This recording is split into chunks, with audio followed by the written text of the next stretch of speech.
Here we go. Sorry, it's real bright, man. This is Florida. I'm on my way to a meeting, and I was like, yo, let me drop in a little bit of opinion stuff that I just thought when I was in the shower this morning, where the ideas come from when I get those minutes alone, whether it be in the shower or I'm cutting grass. Meditative minutes, moments come out create some good ideas. Anyway, this blog is on revolutionary imagination, and I know I sound like a real hotep, but I am a member of the conscious community. Whatever y'all want to say, y'all want to diss it. African American who has a value for Africa in my life. So just like Christianity has really helped people and Islam has helped people, my study of Egypt, the people of Africa, West Africa and the Caribbean and South America has brought me gems and made me a good father, made me a good son. All right, so I was thinking about that because very recently, I think just last week, I started promoting the sequel to my book, The Harlem Shake. And in The Harlem Shake, I had a vision to promote disaster prep or survivalist elements, And like with many topics, I'm loosely knowledgeable on it. But as I start to write and research my stories, I gain more knowledge and I have to do more research to use, because my characters are most of the time more knowledgeable on a subject than I am. So I have to get my knowledge up just to write a character that's smarter than me or just more knowledgeable than me on a particular subject. And that's what happened with survivor techniques and dealing with the post-apocalypse and all of the different things. And I'm still on that journey, even though I'm finished my second book, right? And in the process of promoting the book, which will actually be up tomorrow, hopefully, paperback, but the the ebook is already up. Okay, so it's Harlem Shake, Survivor's Peak. But an interesting thing happened in the promotion of that. I am a student of Dr. Leonard Jeffries and James Small, as well as Dr. Barbara Wheeler, R.I.P., Shashi McIntyre, R.I.P., Francis Cress Wilson, R.I.P. These are, of course, Dr. Ben and Dr. Clark, both R.I.P., rest in power. Those are my mentors in my conscious community. These people that I build off of and I learn from the, I had them in my cars, okay? That I drove around with them. These is family, family ancestors, right? But as a student of them, I always felt a responsibility to make all of my life progressive. And one of my poets, I'm going to get his name wrong, I'm going to say Reggie Gaines, okay? Google him. And he's got a poem where he talks about being a revolutionary so much that when he dies, he wants his body, he wants his eyes to be used as grenades, his head to be used as this and that, to fight oppression. And I feel, metaphorically, yes, use all my body. But not only that, I want to use my life to plant seeds for that liberation. I'm not talking about becoming a dictator. I'm not talking about taking over the world. I'm talking about liberating oppressed people, African American, Native Americans, oppressed people all over the world, right? And that's what I think about, okay? That's what I think about. And I put up a logo for a group that I created in my sequel, and it's called the Harlem Survivors. And I needed to think of a group because I wanted this group to be around before the apocalypse, right? Harlem Shake is a story about an earthquake that hits Harlem, and it's an apocalyptic event. So I wanted my Harlem survivors to be around before that, because even though I don't have a bunker, right? Even though I don't have a bug out bag yet, People do, black people do, but actually not enough of them. And in this heightened climate of racial conflict and war, global conflict, that the possibility, not necessarily of somebody dropping a bomb, but the possibility of there being some global catastrophe is real, and so I wanted to promote that because I want more people to be prepared for this. And you never know, maybe if we're more prepared, we will be less likely to go down that route. Maybe in the conversation of preparation, we take global warming more serious. Maybe, because maybe we'll see how desperate it may be or how uncomfortable a post-apocalyptic world will be, that we may want to do our best to postpone it as much as we can. So I put this logo up, and the Harlem Survivors are prepared for 4 of the major groups of disasters and 4 of the major things that survivalists prepare themselves for. And that is war, whether it be a domestic conflict or a global atomic bomb going off, and we go into a nuclear winter, right? And I know I say that word wrong. Number 2 would be a disease, a pandemic. We've already had SARS. They've played it out in World War Z, which brings in zombies, which is another element of it.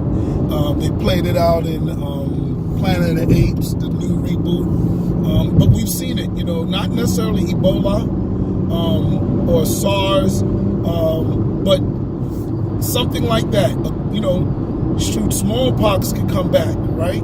These are global, these are pandemics that could bring about a disastrous apocalyptic event. So disease, and then you have natural disaster, then you have global warming, you have not necessarily the wildfires in California, but we're talking about earthquakes, right? We're talking about tsunamis, which are started by underwater earthquakes.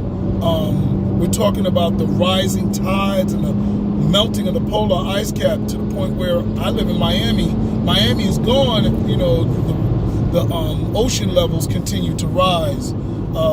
So things like that. Then we also have like Hurricane Sandy and the changing in the weather climates. So all of this is real, right?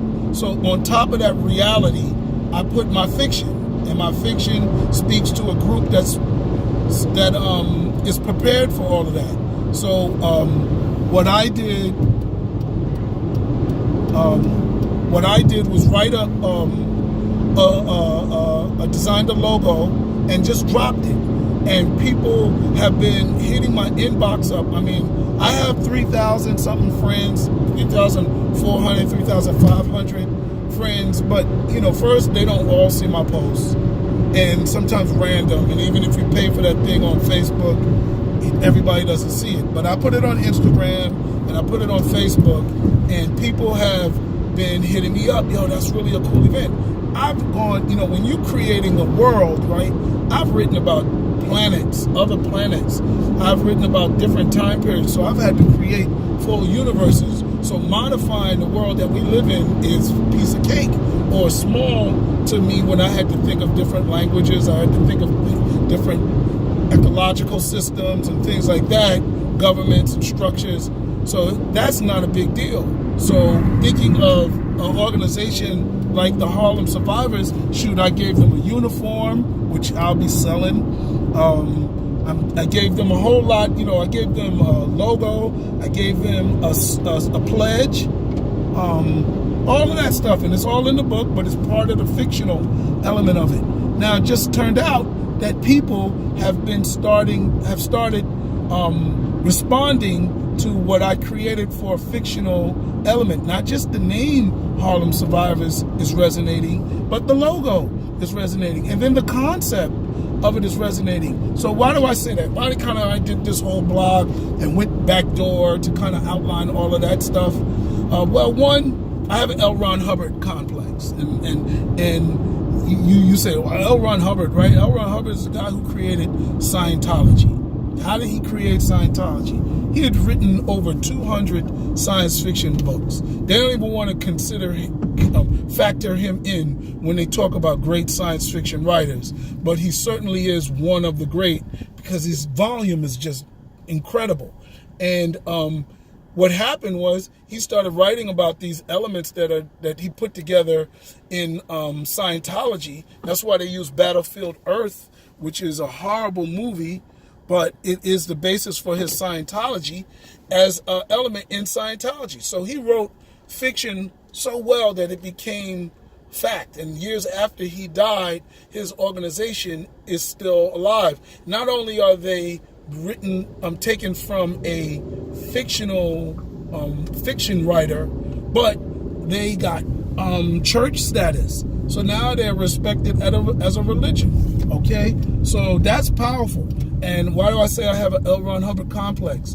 Well, I say I have it is because I want to be able to write fiction so well that it impacts the world we live in.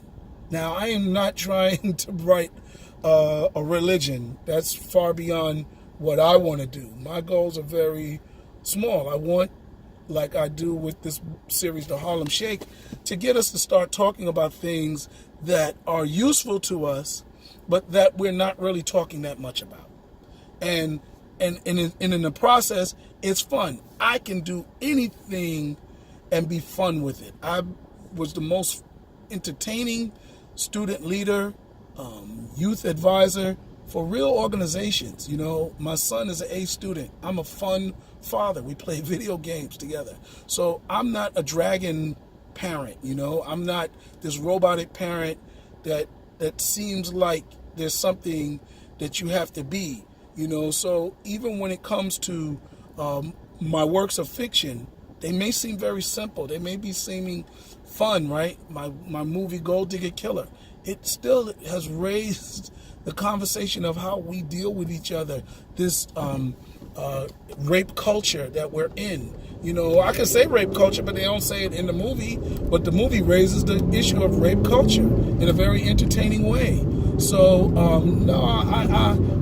that's kind of who I am. And in my book, it's fun. You know, I like they got these bikes called the Tread bike, which is on the cover of the book, and I created that, and it's like, you know, the Batmobile, you know what I'm saying, in the story. But anyway, I just wanted to throw this out. I call it Revolutionary Imagination because I want us to think about how we can use our imaginations, no matter what we're thinking about, in a useful way. One of the main reasons why I say that is because I'm a black man. I still write for my primary audience is black men. And black men, even me up until 30, really don't read fiction, right? We read how to make money books. We read how to real estate books. Black people, right? We read African history books. I don't even think we read that anymore. But we read useful books. And even our entertainment has to be something sort of productive. You understand? So even when we're writing our fiction, you know, if we can give a little bit of useful information in our fictional stories, I think it will have a positive impact on black male readership. With women, of course, they're the biggest genre of book is romance. So to throw that in there is always a bonus, and make it real to the story, and you can pick up women readers. And you know, again, I'm just trying, so I don't know if all of this has worked, but I'm just telling you that people have asked me, yo, I want to buy that logo on a shirt. I want a shirt with that on there. And I talked to a lady at a Kwanzaa event, and I said, yeah, I'm going to be coming out with Harlem Survivor bug out bags. And she said, yo, I'll buy one right now. And, you know, have a water filter in there, first aid kit, all the other things, some dried food, just some stuff to help you get through the first few days of a post-apocalypse. But after that, you know, you're going to have to learn how to eat off the land, plant and grow food. So I'm going to start that conversation. I'm using this imagination as a revolutionary tool. they call these people that do these type of things engineers. So I'm a social engineer. Okay, how about that? I'm an Afrofuturist, but I'm also a social engineer. All right, thank you. Now I got to put my GPS on so I can find out where this meeting is going to be. Thank you guys. Peace.